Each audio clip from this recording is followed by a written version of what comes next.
five-time All-Star Marques Johnson. Alongside Marques Johnson. What's up, everybody? Hey, this is the Here District, captain of this vessel. And I got my first mate, my number one son, Chris Johnson. What up? Talk to me. Holla! Let it rain, man. Let it rain. I guess what?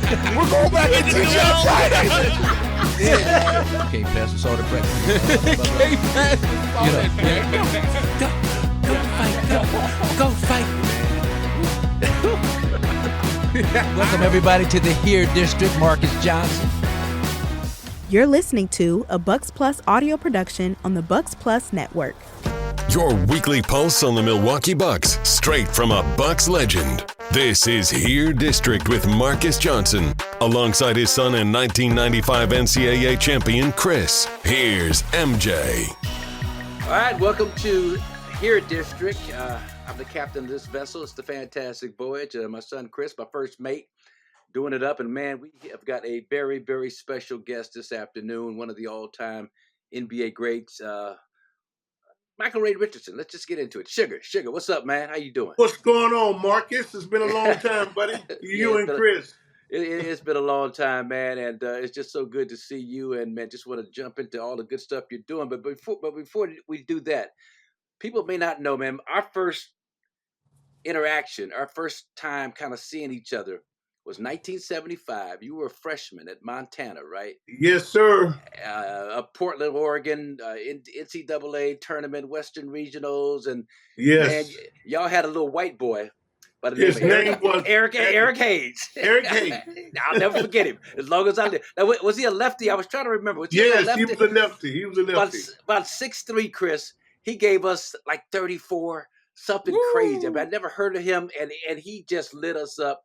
Did you play point guard on that team? Yes, I did. You were the point guard, and he was just a little 6'3", almost small forward. Judd Heathcote. Yes, coach. Yes, Judd Heathcote was the coach. I think we wound up beating you guys by 3 points, man, or something like that. Yes, because I remember at halftime, I think it was like 14 or 15 or something like that. Was it? It was okay, like a really, really close game. Yeah, and you guys put the fear of God in us, because in Montana we like, we gonna just walk over Montana and get ready for I think Arizona State or whoever it was. But man, you guys, I mean, and Eric Hayes nobody could guard it. It's one of those days, man. And you know what? And just after that game, you couldn't find him no more. I wonder what happened to him. I expected to see him in the league. That was it. That's all. Man. Now, so you're from? I know you were born in Lubbock. You grew up in Denver. Went to Manual High School, same school as a guy that went to UCLA, Larry Farmer. Yes, was also a Manual grad. And then you wound up in Montana. Now, how did that happen? Were you highly recruited? Were you a blue chipper? Were you one of these 5-star? Well, I was like a blue chipper, but I had a chance to go to Iowa State, Nebraska, Colorado State. And the reason why I chose the University of Montana, because I was going to play all 4 years. You know how at that time, if you go to school, you would have to wait and play the second or third year. Okay. So I was able to play all 4 years. So Judd told you come here, man. We put the ball in your hands right away and let you do sir. your thing. Yes, sir. And for the first 2 years, I was the only black on the team. Were you really? Yes. And yes. What was that experience like? Just in where's Montana? That's Billings. Where's that at? No, it's in Missoula. Missoula. That's Missoula. Montana State's Billings. Montana. Okay. Yeah. So what was that like? I mean, just being an African American young man from Denver. I mean, like the first 2 or 3 months, it like took a while, like trying to get used to it, because I was at an all black high school. Right. Yeah. So for the first 2 or 3 months, it was kind of strange, but like after that, it was okay. Yeah, and then your coach left and went to Michigan State, started coaching another pretty good big point guard. Yes, sir. Magic Johnson. Do you think that his experience with you kind of benefited him in terms of understanding Magic and his skill package? I mean, I know Magic was Magic back in those days, but you know what? I think it was a real big help, because he knew how to deal with great black players, because at the time I was the only black on the team. So he knew basketball already. You know what I mean? Right. It was just that he didn't have a lot of experience with black athletes. Yeah, and so coming from Denver, I'm sorry, Kris, but go ahead, Kris. Jump in. Go ahead. Michael Ray. I just wanted to touch on your experience with Judd Heathcote. Now he left to go to Michigan State after your second season, right? Yes, sir. Yes, sir. Now, and so at that time, though, transferring wasn't a deal, or was it on the table for you? Did you ever think about following Coach Heathcote to go run with Magic and create one of the best backcourts we've ever seen? No, you know what? I had a real good rapport with our assistant coach. His name was Jim Brandenburg. Okay. And so after, Judd left, they had gave him the head coaching job. And so after that, I had a great rapport. And then after that, the team was it was all mine. Yeah. Yes, sir. Did you stay all 4? You stay all 4 years? Yeah, I stayed all 4. Okay, so Brandenburg was at Wyoming or somewhere after that? He went to the University of Wyoming after that. Yeah. He may have coached Finis Dembo or something. I mean, he did. Yes, okay, he did. Okay. I'm throwing out these. And he coached another guy by the name of Charles Bradley that played for the Boston Celtics. Yeah, he had a brother, Dudley. Dudley's brother. Wow. Right. Wow. Right. Yeah. See, so this is all kind of like the 6 degrees of basketball separation, Kris. Right. For sure. And it's a beautiful thing. So now you get picked. What, 4th pick in the draft? I was the 4th player picked in the first round. Man, so you go from Denver to Missoula. And from Missoula to New York. To the Mother Scruggan Big Apple, sugar. Mother Scruggan Apple, baby. What the hell? Hey, listen, I remember when the first time I got to New York, I arrived there about 11 o'clock at night, so it was dark and I didn't really see everything. So the next morning I came outside, I was like freezing grass, you know what I mean? Grass in New York City, and millions of people just walking the streets. All night long. Night long. Well, it was. It was a eye opener. You know what I mean? It was an eye opener. Yeah, and so just talk about your experience in New York as a rookie. Again, coming in out of Missoula. Now you're thrust into the Mecca, the media. Epicenter. It was like my first year, because I was drafted by Willis Reed. Okay. And so like the first 16 games, I was probably, averaging maybe about 15 minutes. And then he got fired. Wow. And so they brought in a guy by the name of Red Holzman. Okay. And so Red Holzman, he didn't believe in playing rookies. Now that's Red that had coached him before. They brought him back. They brought him back after they fired Willis Reed. Okay, so the Red coached like Clyde and Pearl and the great teams of the early 70s, the championship team. Yes. I didn't realize that. So you played for Red Holzman. Now what was that? And it sounded like you didn't get along with him too well. well, like the first year, I really didn't get along because after he came in, I didn't really get a lot of playing time. You know what I mean? Okay. And so, because he didn't believe in playing rookies. Right. And then, so at the end of the year, because I didn't really get to play a lot, and I was, kind of pissed off. I said, when I come back, I'm taking a job. You know what I mean? Yeah. And so I went home and played in all of the summer leagues and the, pro-am leagues and all that. So my second year, when I got back into training camp, I was in tip-top shape. So like after the first day of the camp, he put the ball in my hand and said I was going to be the point guard. So Red did that. Red Holzman. Yeah. Okay. Yeah. So Sugar. Now this is what I want to get into a little bit because we got some current day media people who they hear about guys from the '80s. They think all we did was get drunk and loaded all the time. Right. That we didn't work out. And but the thing is, you can't play the style of basketball you played. That frenetic energy.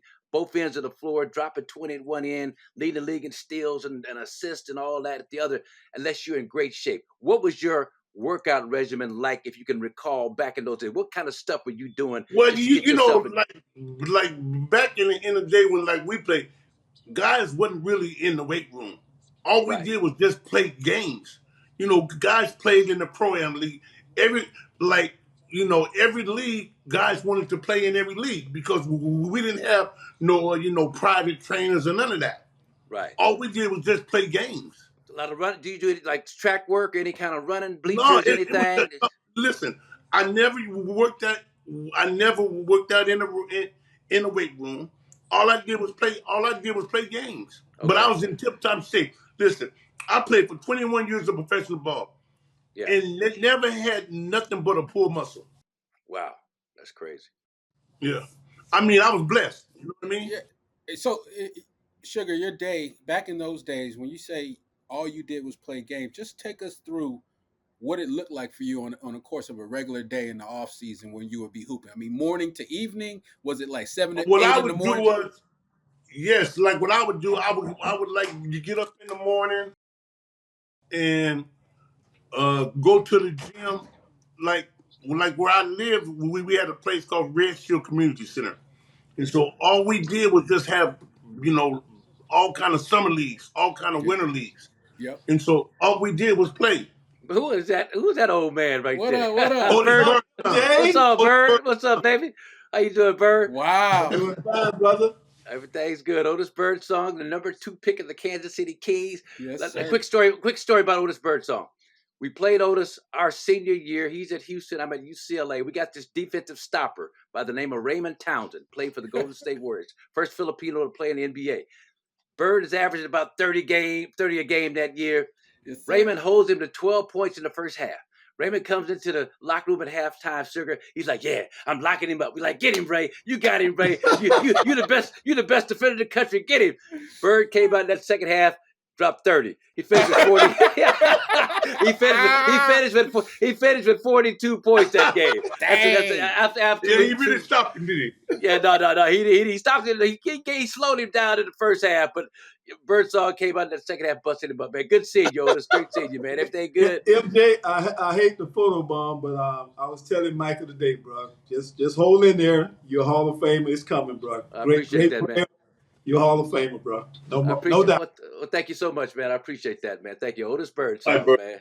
Oh man, yeah. Wow. We'll talk more about what you and Otis are doing now. Wow. But first, let's get back into these early Nick days because. Yeah. So like all I did because there was a lot of there was pro-am leagues where all the pros were playing. Because when I was growing up, we didn't have no NBA team. Where I was, it was an ABA team. Yeah. So Bobby Jones, Dan Issel, Ralph Simpson, Yeah, 6'5" point guard. Ralph Simpson was a big guard too. People don't remember him, but he was one of the greats. But he was a good. He was a great player. Yeah. And Kris, you know who his daughter is, right? Kris. Yeah. Oh yeah. Who? India Ari. Yeah. Oh wow. I didn't know that. That's it. Yeah, but all right. So, and this is what I try and tell these youngsters. When I go on Gilbert Arenas' show with my son Josiah as a co-host, and they talk about how they had these old heads talking about how much they worked out. All they did was drink and snort cocaine. We didn't. We may have did our share of whatever, but we were I was on the track at 8:00 in the morning. I was in the gym 10 to 12 working on skills. Come back at 3:00. Playing up and down with the pros and come back to UCLA. We played all day. Marcus, if you look at the game today, all these guys got all these private trainers and all that, but these guys always getting hurt. Yeah. You can count the guys on one hand who have played all 82 games. These guys, they get hurt and they got the best of everything, bro. Yeah. It's unbelievable. Micheal Ray, Micheal Ray, who growing up when you were a youngster, who did you look up to as far as somebody you might have idolized in your game? I'm going to tell you something. So I used to go and watch all the ABA games. So like 1 year I went to watch Julius Erving. Yes. So because he played for the New York Nets. So he came to town. And at that time, I was working at the games, selling popcorn and stuff. So during the games, they was throwing out these little red and white blue basketballs, right? So I caught a ball, and then when the game was over, I was able to ease down in the locker room and get his autograph. So on this here basketball, it says Dr. J. Julius Irving, keep on trucking. Right? Wow. So I told him, I said, you know what? I said, well, one of these days, I'm going to be in the NBA. That's what I told him. I was a sophomore. So, like, the first time I played him in, like, 1978, I had that basketball, right? Oh, man. So when the game was over, I went into the locker room and threw him that basketball. He couldn't believe it. But, like, he was my idol. Yeah, he was my idol, yo. And people don't have an appreciation. Doc for us was like Kobe, like Michael Jordan. Yes. You know, yes. like LeBron. What was it? What was it about him? What was it about him? Hey, what was it about him, Sugar? Look. Everybody talks about Jordan and all that stuff. Nobody saw Julius when he was really in his prime. Because when he was in the ABA, couldn't nobody play like he could fly. Yeah. If he get anywhere near that basket, you gonna get dunked on. And his hands. Now look, I got big hands, but Julius' hands, I measured them. His hands are a good 2 inches longer than mine. He has huge hands. Yeah, and so Sugar, I went and saw the Denver Nuggets and the New Jersey, or actually the New York Nets back in those days in the ABA championships, 1976. Yes, sir. I was a junior at UCLA, and man, Doc and David Thompson put on a dunk freaking aerial dunk fest that I've never seen before and haven't seen since. No, seriously. Listen, but these guys have no idea about. Everybody talk about Vince Carter. Yeah, they never seen David Thompson dunk. When I tell you that boy could fly. Yeah. Well, and like you're saying, Doc used to dunk on people. It wasn't like, like fancy, wide open, I'm going to do a Ant-Man kind of windmill. No. Doc was coming in, dunking over 7-footers on a regular basis. So that he was, just one of my all-time favorites. Yes, he was my all-time favorite, too. Got to know him a little bit, and man, he's just a great guy. Classiest guys that you'll ever meet. So let's talk about the Knicks. You and a guy that I beat out for the Pizza Hut slam dunk contest, Ray Williams. Oh y'all had a backcourt. Y'all had a backcourt. How long were y'all together with the Knicks? We was there for 4 years. 4 years, okay. And now who was so it was Willis and then Ray Holzman? So like what happened was Willis, he had drafted Ray out of Minnesota. Right. So Ray was drafted before me. And so like when I got there, Ray was playing the one. No, Ray was playing the 2 guard, and Jim Clemens was playing. No, he was playing the 1. Right. So when I came in, I took Jim Clemens' place. Okay. And so me and Ray, we were 2 great defensive guards. Oh my goodness, man! Y'all would lock people up. Now, did I know you had the Rolls Royce? Did he have a Rolls Royce too, Ray, or no? Ray had a Rolls Royce too. Because they had. But what happened was this. Marcus, but whatever happened though. See, everybody got that story wrong. So what happened was, I had a friend that owned a car dealership. Okay. And so, like after I got drafted, because at first he let me use his. It was a Ferrari I had for like about a month. Sugar. After I took the Ferrari back, I had the Rolls Royce. Okay. And so and then when I got to New York, I gave it back to him because there was too much going on in New York. Yeah. Traffic, and it was just too crazy. You know what I mean? Okay. And so like when I first got there, I didn't have a car. I caught the subway, bro. Right. Okay. Because there's a story about how Willis Reed made you give it back. No, it wasn't. That was a lot of talk, bro. Okay. See how the media, how they can twist that. All that was a lot of talk, bro. But what I remember, because I always wanted one. Gus Williams had one. There were a few guys in the league that had the Rolls, and I was in Milwaukee, so it didn't really play. It didn't really play properly in Milwaukee. Right. I remember because the first Rolls Royce backcourt was Clyde Frazier and Earl Monroe. They both had Rolls. They were all over the New York Post, all over the city. Yeah, all over the place with their Rolls Royce fur coats and all that. And then, people don't realize Sugar and Ray Williams, they were also a Rolls Royce backcourt. Yeah. Oh yeah. Yeah. And we also had like 2 white convertible Volkswagens too. Y'all go from one extreme to the other, man. Oh. But living a life. Yeah. But man, so playing with the Knicks, I mean, New York, just celebrities, fast lifestyle, all that. I mean, did you get caught up in that right away? Well, Did it take some time? not really, because I'm gonna tell you, well, like when I was in college, I mean, I didn't drink, so Yeah. I didn't have my first beer to my second or third year in the league. Wow. Okay. So I was, because I was on a mission, I wanted to get to the league, so I Right. stayed focused. You know what I mean? Yeah. Yeah. And then when I got to when I got to New York, you just start hanging out, Yeah. meet like different people, and like one thing leads to like another. You know what I mean? You Right. get out and you get to start partying. Got to want you, try this and try this. Okay, it's good. I'm Yeah. gonna try it. And that's how you get into it. You know what I mean? Yeah. I got into it in Milwaukee. I can imagine what I got into. People always, I look back and be like, man, I wish I'd have played in L.A. or New York and all that.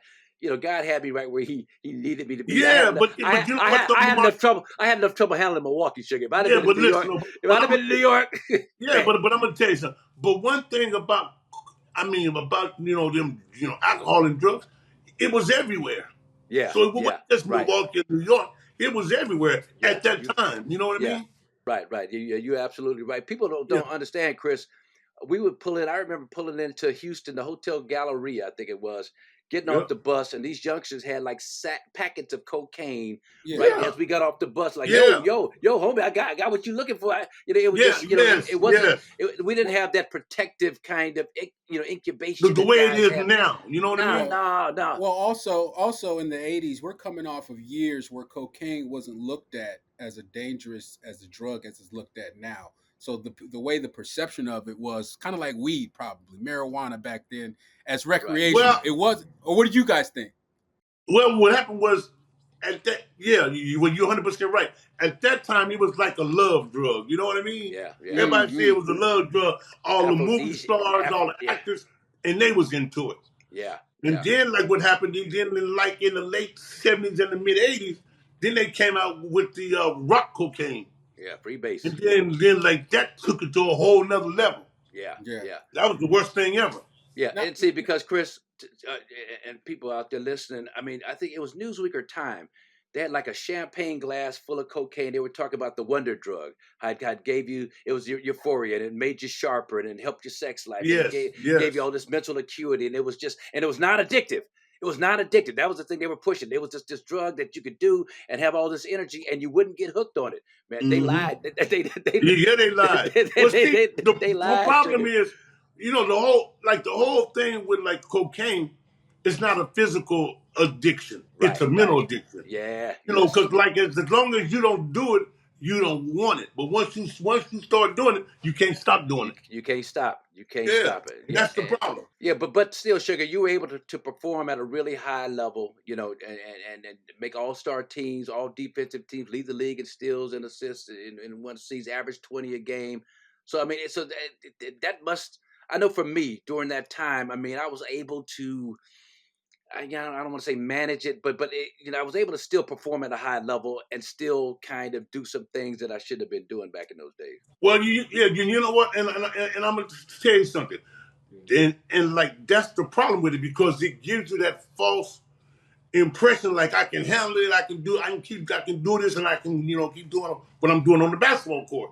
Right. But like after a while, just catches up with you, because you like get so wrapped up in it. Is that's the only thing that you're thinking about doing, is getting high. Yeah. Sugar, was there a point where you woke up, like what was the point where you hit rock bottom, when you woke up and said, hey, I gotta kick this stuff? Point that I hit when I got rock bottom is when I flew back in town coming from Atlanta, and I saw the NBA people there waiting on me. That's when it hit like this ain't no joke. You know what I mean? Yeah. And this was before the suspension? This was before you got banned, or this was the... No. This was after I got banned. This was the last. This was the last straw. Okay. So when they met me and they told me you can't do no more, then I got home and I stayed up all night just thinking, And then I said, look, because at that time I had like 2 kids. I said, look, I up. I'm the only one that can get myself out of this. I got to get it right. Yeah. And so I met with the commissioner, and he said, he gave me a list of things that I had to do to be reinstated. I said, okay, boom. I went home. Then I had a binge where now I'm going to get high, you know what I mean? Yeah. So I went on like a 4-day binge. And then when like the 4-day binge was over, I got home and I said, I'm completely done. I'm going to get focused because I'm going to get myself like back in the league, or either I'm going to go overseas and play. Right. So I start taking urine tests like once a week, start working out every day. And then I made a phone call to the Albany Patroons, who was in the CBA. Yep. Well, the head coach at that time was a guy by the name of Bill Musselman. Have you heard of him? Yeah. Yep. Yeah. And so he said, listen. So I flew into Albany. I met him. I started talking to him. He said, listen, I'll give you an opportunity because I know you was a great player. And we'll see from there. So I played with Scott Ross, Tony Campbell, Sidney Lowe, Scott Brooks, and we went 65-10 in the CBA. So we won a championship. So like during the season, a friend of mine, his name is Bob Hill, used to coach the San Antonio Spurs. Sure. Yeah. So we had knocked them off in the playoffs. And so when the season was like over, he took a job in Bologna, Italy. So he took the job, and so he called me and asked me, how would you like to go overseas and play? I said, yeah, okay, I'll go.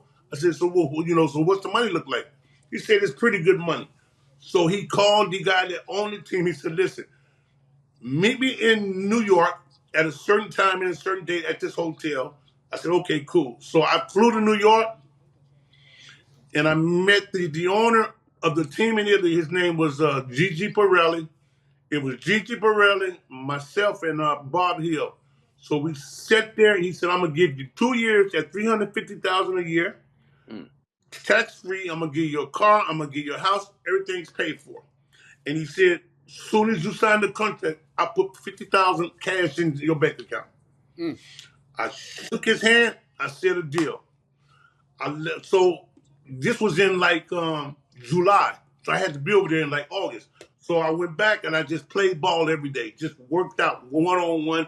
Just worked on my shot, because overseas, if you can't shoot, them boys going to send you back home.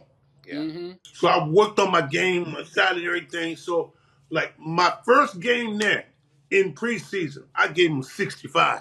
Woo! I mean, like right off the bus, I gave him 65, bro. I said, look, set the tone. this is a piece of cake. You know what I mean? And then it was like, so like where I was, it was like a 6-year losing season. Like they never won in 6 years. Well, I won the Italy Cup. I won the Italy Championship. All of that, my first year. And then after that, I think Bob left and came back to the NBA. So like during my second year, I got a call from Gene Shue and Harold Katz. At that time, Harold Katz owned the Philadelphia 76ers. And so I guess it was Johnny Dawkins had tore up his knee or something, and they was looking for a point guard. So he called me on the phone and said, well, we'd like to bring you, back, but we're going to give you $800,000, but only for 1 year. So I said, listen, if you guarantee me the second year, I'm coming back. Well, they didn't want to guarantee me the second year, so I just stayed overseas. And the rest is history. And the rest was history, bro. Well, and so in the context of that, and this is what, and Kris and I talked about this earlier, man. And this is, I think I really believe this, that we get all these guys that come, not all, there's a few guys that have come over from Italy and or from Europe and played okay in the NBA, been solid to good, Vlade Divac, some other guys, but they're in the Hall of Fame and they've got this international thing going on. I mean, you kind of did it the other way. I mean, you started out here, had your issues, but 4 times. How many times did you make the All-Star game? 3 or 4 times? 4 times. 4 times in 8 years or something here. 4 times in 8-year All-Star, defensive, just lockdown, Look, steals. First team defensive. I was the first player in the history of the New York Knicks to lead the league assists and steals for 3 years in a row, bro. 3 straight years in a row. 3 straight years in a row. Yeah, and then you go over to Europe and dominate over there, win championships and multiple. Man, in terms of so Otis Birdsong just came on a few minutes ago, said that he thought I belonged in the Hall of Fame. Man, I think you belong in the Hall of Fame. At the very least, get some consideration, get nominated. I agree with you, but Marcus. I look at that stuff and it's so political. It's like a mafia. You know what I mean? Yeah. Because the guys who is like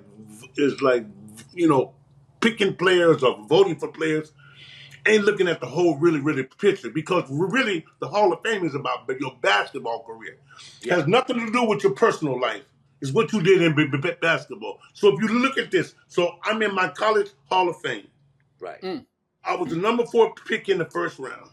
Right. I played for 4 years I played 8 years in the NBA.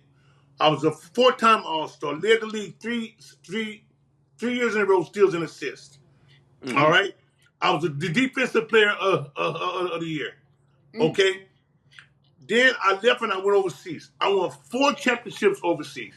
Correct. Played till I was 46. Damn. I came back over here in 2003. I worked for the Denver Nuggets for like 1 year and I took a coaching job. I won 5 championships in the minor leagues basketball, coaching 3 different teams. And mentoring countless players and then mentoring countless players. Listen, I'm the one that put Jamario Moon in the league because he came and played for me up in Albany. Yep. And I put him in the league. You know what I mean? No one never called me or anything about the Hall of Fame. I left it alone, bro. And there's also the impact, Micheal Ray, that you had on the game, especially not just the NBA, but internationally in countries like Italy, France, where you see like the influence, the generation of basketball players, a basketball style. Because those dudes grew up watching you. Big guard, handling, getting in folks. It influenced the style over there. It's 100%. Yes. I'm going to tell you something. It was a different game. Just, Marcus, just think about this. Iceman, Ice was a hell of a player in the NBA. Right. Ice went overseas and played in Rome, and he got cut after the second game. Wow. Second game? after his second game. At least I lasted a whole year. He didn't last a year. But he was a lot of guys like that. Like Brian Shaw. Brian Shaw was over there. Yeah.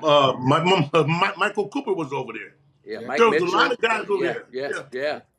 And guys couldn't really hang over there because each team has 2 Americans.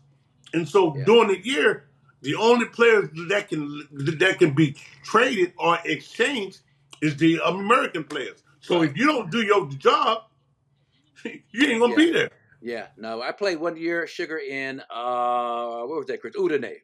Yeah. Northern Italy, right near the Yugoslavia at that time. That border. Mm-hmm. It's real nice over there. Yeah, it's real cool. But the thing that I remember, Sugar, is that we get these Yugoslavian ball players that would come practice with us. Yugoslavia at the time. These dudes were good.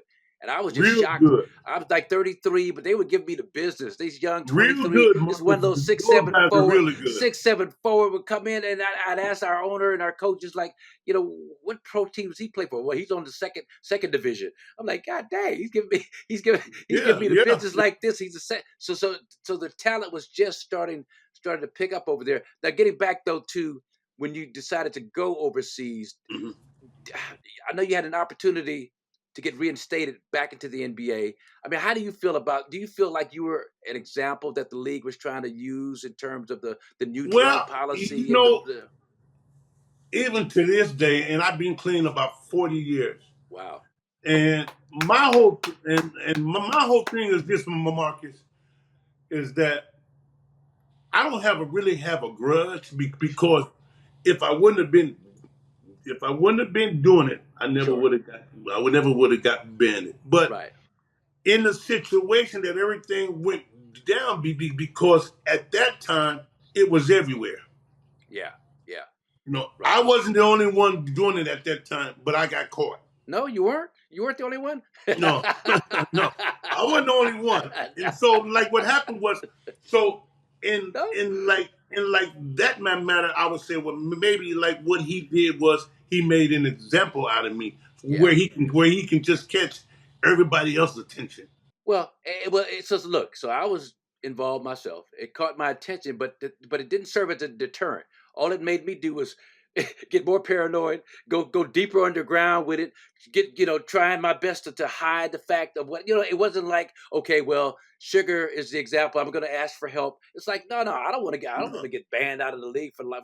The lifetime Yeah, ban is what they were calling it, even though it yeah, was a yeah. 2-year reinstatement period. So, I mean, and But I'm not knocking the program. They tried to do the best they could. You got to have some accountability, but it didn't serve the purpose, I think, that they intended at the time. It wasn't like a bunch of guys coming in asking for help. It's like, yeah, because listen, because I went to a couple of programs, and like I guess the programs are not for everybody because like what those programs try to do is they try to break you down to your childhood, to saying that that you right. had problems in your home and all that. And I was telling them I had no problem. I just like doing it.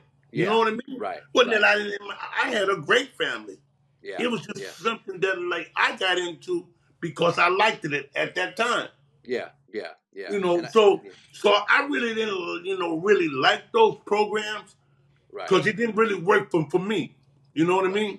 Right. But what worked for me was I just hit like rock bottom and said, look, I got myself into this. I got to get myself out of it. I had the time I had like 2 kids. I wanted to do it for my kids, but I wanted to most of all do it for me. You know what I mean? Let's talk about these kids. Kris, you had some information on. I saw your son Amir. Yeah. Signed in Italy, or is going to sign. So like when I was over there, I went to France in '95. So I met his mom, who was from his mom is French and Moroccan. So I had him, and I had his sister, which his sister is 27, he's 21. Mm-hmm. Okay. And so his whole thing, he wanted to play basketball, but he wasn't that good with his hands. He was much better with his feet. Okay. So I tried to explain to him, listen, I don't want you to be like me. I want you to just do what you want to do, and if you want to play, soccer, you go play soccer. So I put him in soccer and stuff, and he was a natural. You know what I mean? Yeah. And so he started playing, and then all of a sudden, every year he got better. He's about 6'6". Yeah. But midfield. So he's a midfielder, and so then he went to a place called. First, he played in Nice.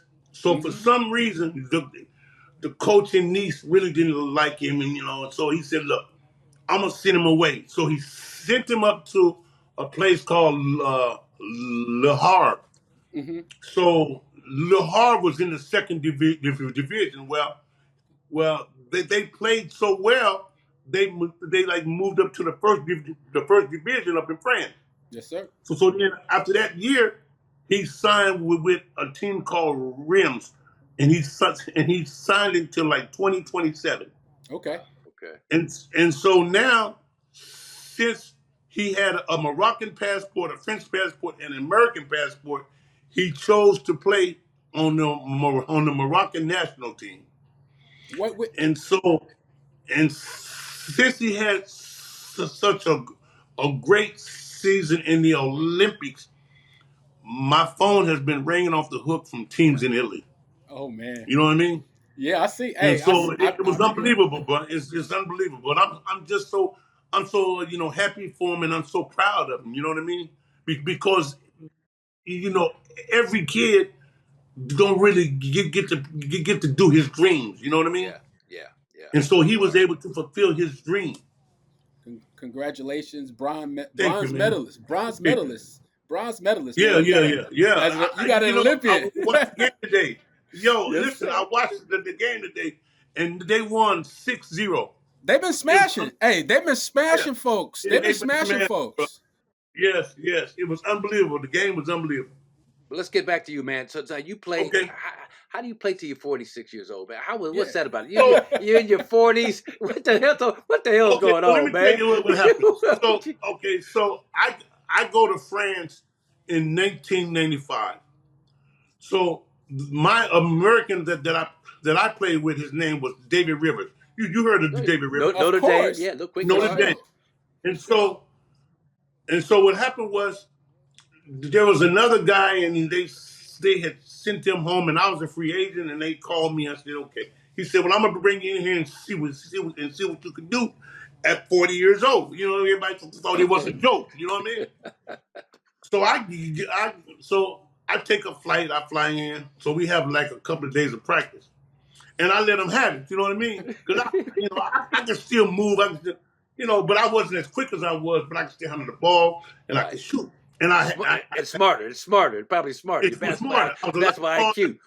I was a lot smarter, and I had great fundamentals. Yeah. See, one thing about basketball players, you just don't realize this, is that eventually you ain't gonna be able to jump as high as you were. Right. You're not gonna be as fast as you were, as quick as you are. So you got to start using just the fundamentals of the game. Yeah. Yeah. And so what I did was like once I got there, start playing against them young boys, I was much smarter than they was. You know what I mean? Because I always knew how to get my shot off. And so our first year in France, so we was on the road, Marcus. It was about 9,000 strong in there against a team called Paul Ortiz. Mm-hmm. It was like 10,000 strong. We was in the playoffs.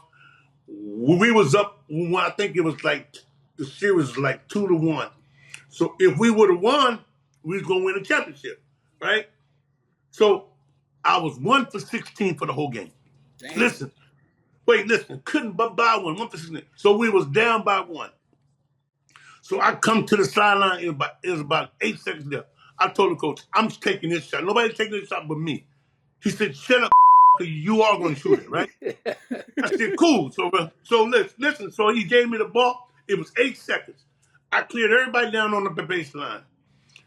For some reason, they insulted me and put this little 5'10" guard on me, right? The little French boy. I backed him down to the free throw line and turned around and shot that fadeaway Marcus.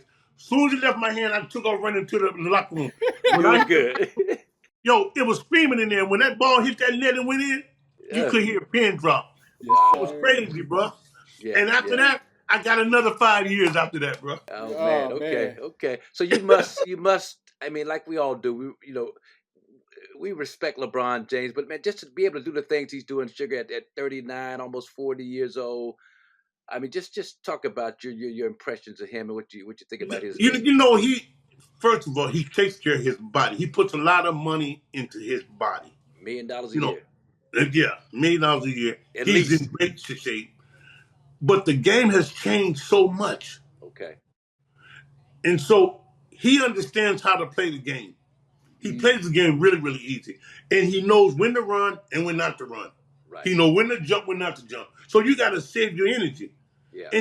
And so which the way that they, call fouls and stuff, Marcus, you and I can play now. Well, so you say the game has changed so much. Do you like that? Do you not like that? What's your take on the current game? I'm not saying compared to the way we play, but do you like watching NBA basketball today? I mean, it's okay. I like some teams, like the Golden State Warriors, how they move the ball around. Yeah. But there's some teams I just can't watch. Okay. Because there's too much, there's too much one-on-one. Isolation. And I don't like that. I like it when we used to have like a big man in the middle where you can throw the ball in the middle and cut off of him. You know what I mean? Yeah. Now the whole game now is just for the fans because it's a lot of scoring. What about Denver? All they do is pick and roll. What about Denver? You like how Denver does with Jokic? Listen, I like Denver has a great basketball team. Yeah. But like all the teams are not like Golden State or not like Denver. I mean, all the other teams there's a whole lot of one-on-one. So that just brings me to this point too, and there's a lot of conversation recently about playing random basketball, but and so when I think of random, I don't think you just roll a ball out there and you guys play. It's random with some rules. It's random with structure. But do you think the structure of the European game, the way you played it for so many years, it would make a better brand of basketball? Or like Kevin Durant says, when you got the athletes, you got the kind of talent level in the NBA that you got to continue to. But that's not, you know what, Marcus, but if you look at the last draft, it was 4 French players drafted in the first round. Right. So now what they're doing is they're going overseas, bringing in players who are fundamentally sound. Yeah. Who plays the game the right way. Right. You just don't roll out the ball and let them go one-on-one. Yeah. You know what I mean? If you look, Marcus, back when we played, the NBA would have never thought about bringing players over here because we had players that had great fundamentals. Well, and see, this is the thing that I took a lot of heat for, Sugar. I was talking about a guy like Jokic, and I made the comment on Twitter that a guy like that back in the early 80s would have had a hard time cracking rotation. Big white guy that played outside, that dribbled a lot and all that. Please shed some light on that for us. Listen, he's a great player. Yes, he is. He's got great fundamentals. But like back in the day when we played, it would have been too physical for him. The game would have been too physical for him. I mean, it's not because he probably would have after a year or two he probably would have been all right. But his first couple of years, he would have caught hell. Yeah, and then mentally, because you've had we play with. I mean, I've seen a lot of Europeans come in with a lot of skills, but then mentally because they can't deal with the physicality, they can't deal. Yes, because hey, listen, over there. The most games that you play, if you're in the EuroLeague, you'll play like 2 games a week. Yeah. But we was playing 5 or 6 games in 7 cities. Yeah. Getting up it was a first flight the next morning. In Europe, it's a different game. That's a great point though, as far as like your mental. Having to get up night after night, travel from Chicago to New York. Take the first plane out. You got to take it on the first plane that next day, 6 a.m. And you're flying commercial. Yeah, but what about Marcus? But like, what about if you had like a back-to-back? You would have to catch the flight that night, and you get in at 2 and have to play that next day. Yeah, it was a whole. It was different. Jokic is a good player. He's a great player, but he would have had problems back in our day because the game was too physical. So let me ask you this question, and so I hear Anthony Edwards talk about Michael Jordan, how he's better than Michael because Michael didn't have a 3-ball. Michael didn't have to have a 3-ball. How would your game? Could your game translate effectively in today's NBA? Listen, first of all, I was too quick. You know what I mean? And then with like these guys here, once you put that forearm on them boys gonna be in some trouble. Now in this here day of time, you can't touch nobody. The WNBA is much more physical than the NBA. Facts. Wow. Facts. That's just a fact, though. That's just a fact. We always talk about that. We talk about how physical, how physical the girls' game is. Yes, the WNBA is much physical, or the referees let them play a lot more than they do in the NBA. Facts. Yeah. Why is that, Chris? Why do you think that is? What do you think that's about? I mean, I think that the NBA has more of an emphasis, like these things coming from above, about emphasis on rules. But I'm gonna tell you why, Marcus. I'm gonna tell you why. Okay. Because there's too much money. These guys making too much money. Don't want these guys to get hurt. Yeah. And like you talked about, it's almost like the video game. They want a lot of scoring. They want a whole lot of scoring. They want a lot because that's what the fans want. Right. Yeah. Well, and that's because again, Joe Dumars came in. Sugar, Dame Lillard was shooting like 10 free throws a game. Joe Dumars in January said, "Enough of this. Stop calling all these touch fouls." Dame's free throw attempts per game went down to about 5 per game. But that's what they need, though. It turned him into a totally different player. You know, so he's got to make that adjustment. But that's a point well taken, man. So, but that's great. Yeah. Because you hear so many guys that, man, they give us a hard time from our era because they say, that we didn't have the athleticism, didn't have this. Let me tell you something. Crazy. Let me tell you something. I would love to let one of our All-Star teams play against one of the All-Star teteams now. Yeah, it wouldn't be no match, bro. Right. Kareem and Larry Bird, Dr. J, and that whole crew. But like, hey, Marcus, Have you seen these All-Star games now? It's a Oh joke. I hate. I can't watch them. I can't watch them. Listen, it's worse than the Harlem Globetrotters. I can't watch them. Stop. I'm It's just, a joke. I'm just gonna say this about the old school, y'all generation versus the new school. There's something that you really can't measure that differentiates you guys from them. There was a competitive nature. There was a world that you guys came from that this generation didn't come from, that taught you guys a different level of intestinal fortitude, in my opinion, that we just won't ever understand. Like it's just something different about y'all. And this thing about athleticism is the most overblown thing I've ever heard in my life. I've seen it up close. Like I'm looking at two of the freakish athletes at their position in the history of the game. Literally, it doesn't matter. You could put y'all against anybody to play ever in the game, and it's gonna be a problem. A 40-inch standing vert like I had back in the day. Listen though, but I'm gonna tell you, like a lot of guys talk about who's better, Jordan or LeBron. LeBron, Kobe, yeah. First of all, it's two different eras. That's number one. But Michael Jordan, the abuse and the physical that he was taking when he was played. Yeah. It's like hands down. Yeah. Because let me tell you something. When you used to go to the basket, the coach said, put him in the paint. Yeah. No question. We were putting players in the paint, bro. Don Nelson would say, I'm paying all fives. Put him on his ass. I'm paying all fives. Yeah. That's what listen, I'm talking about. That's what I'm talking about. The coach used to tell us, listen, there's a no layup zone. When they get into the paint, put him in the wood. And that's what it was. Yeah. That's what it was, bro.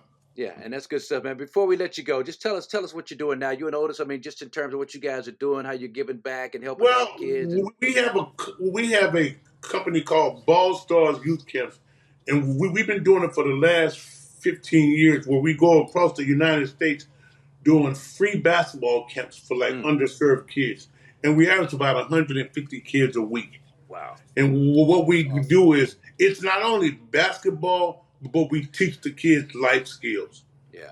So and it's been just unbelievable, bro. And I would imagine you share a lot of your experiences, both good and bad, in terms of what you. Of course. And how are the kids today receptive to your story and your background? I mean, a lot of kids are, but there's a problem with like the marijuana stuff, because at one place they say the marijuana is legal, and then they say it ain't legal in certain different cities, right? Right. But what I try to explain to them, alcohol is also legal. Yeah. But if you really think about it, alcohol is the number one killer in the world. Mm. And there's liquor stores on every corner. Yeah. But that don't mean that you got to go out and drink. Right. You know what I mean? Yeah.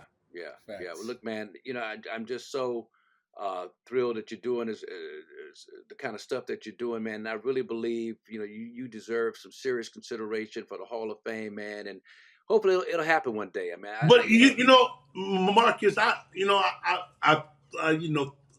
thought about it, and my mind is set as this: with my basketball resume, I should be in it, because my personal life had nothing to do with what I did on the basketball court.